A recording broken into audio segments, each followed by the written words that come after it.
faith. I don't believe in hope. Hope is a beggar.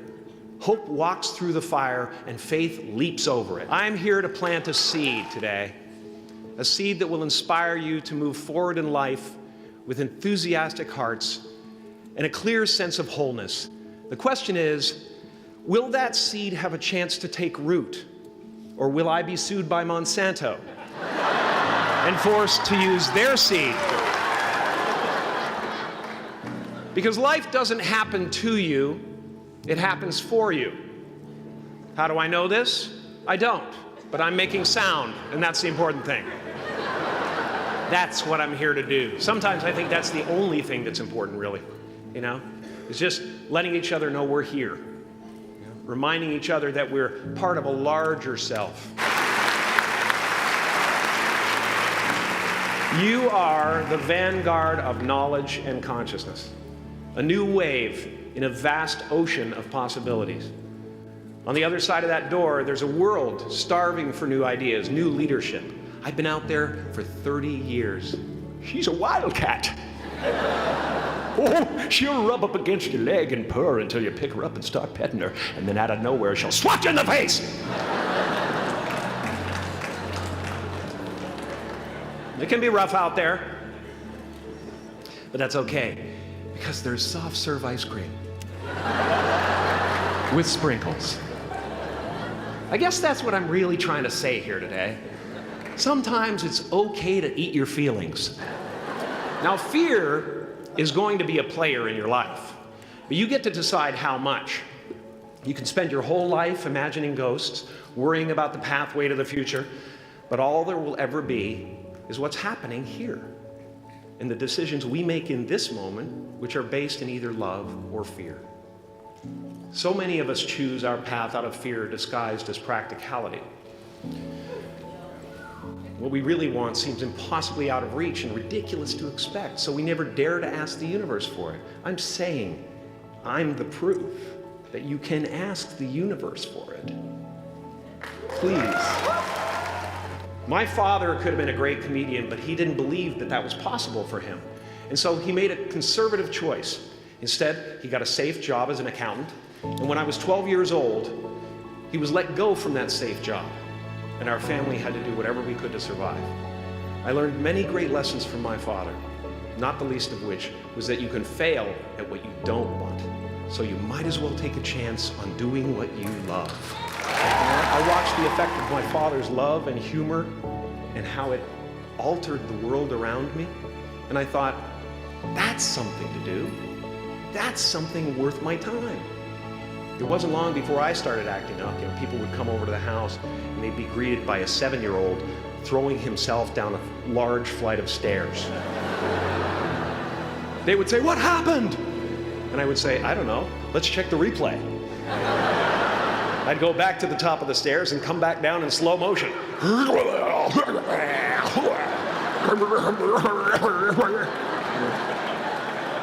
My father used to brag that I wasn't a ham, I was the whole pig. And he treated my talent as if it was his second chance. When I was about 28, after a decade as a professional comedian, I realized one night in LA that the purpose of my life had always been to free people from concern, just like my dad. What's yours?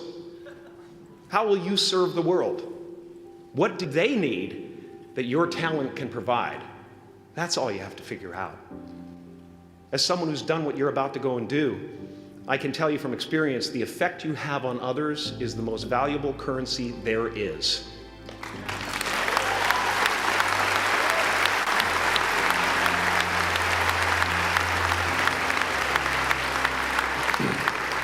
Because everything you gain in life will rot and fall apart, and all that will be left of you is what was in your heart.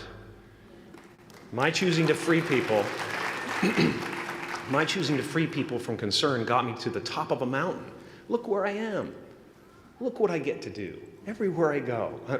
I'm going to get emotional because when I tap into this, it really is extraordinary to me.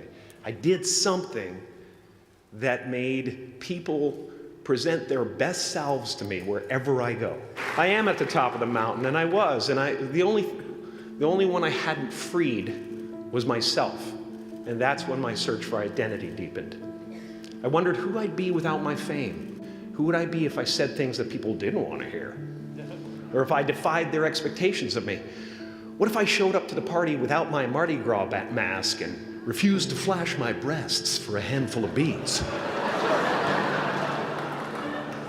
You can join the game, fight the wars, play with form all you want, but to find real peace, you have to let the armor go.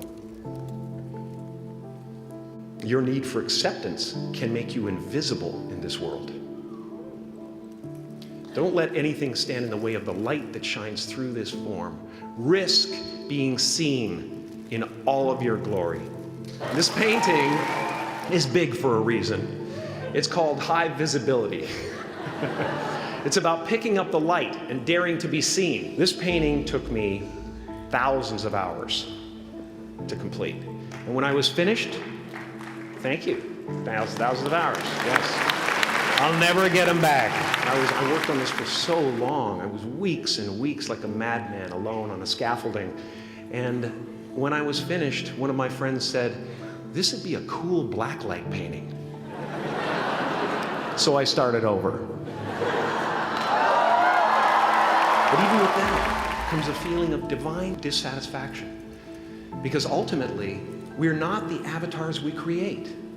We're not the pictures on the film stock. We are the light that shines through. All else is just smoke and mirrors, distracting, but not truly compelling. I've often said that I wished people could realize all their dreams and wealth and fame, and so that they could see that it's not where you're going to find your sense of completion. Now I'm always at the beginning. I have a reset button, and I ride that button constantly. Once that button is functioning in your life, there's no story that the mind could create that will be as compelling. Our eyes are not viewers, they're also projectors that are running a second story over the picture that we see in front of us all the time. Fear is writing that script, and the working title is, I'll Never Be Enough.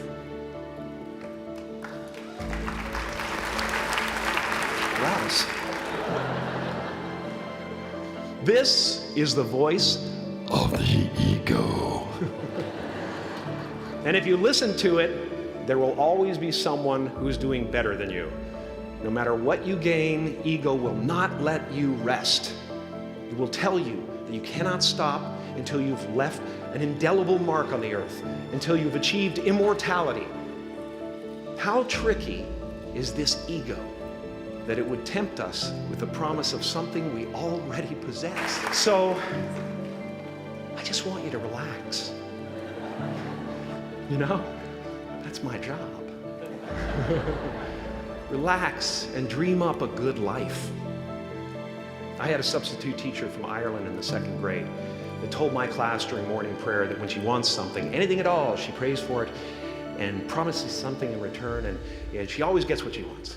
Well, I'm sitting at the back of the classroom, you know, thinking, wow, my family can't afford a bike, you know. So I went home and I prayed for one. And I promised I would recite the rosary every night in exchange. Broke that promise. But 2 weeks later, I got home from school to find a brand new Mustang bike with a banana seat and Easy Rider handlebars.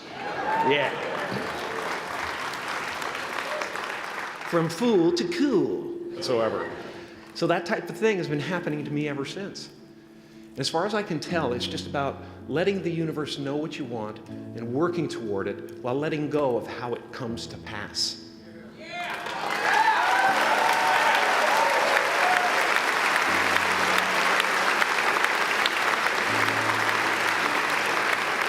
Your job is not to figure out how it's going to happen for you, but to open the door in your head. And when the door opens in real life, just walk through it.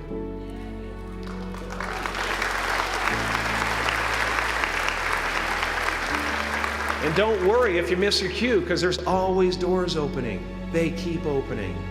And when I say life doesn't happen to you, it happens for you, I really don't know if that's true. I'm just making a conscious choice to perceive challenges as something beneficial so that I can deal with them in the most productive way.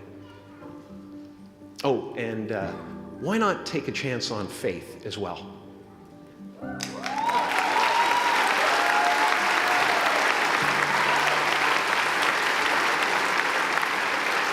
Take a chance on faith. Not religion, but faith. Not hope, but faith. I don't believe in hope. Hope is a beggar. Hope walks through the fire, and faith leaps over it.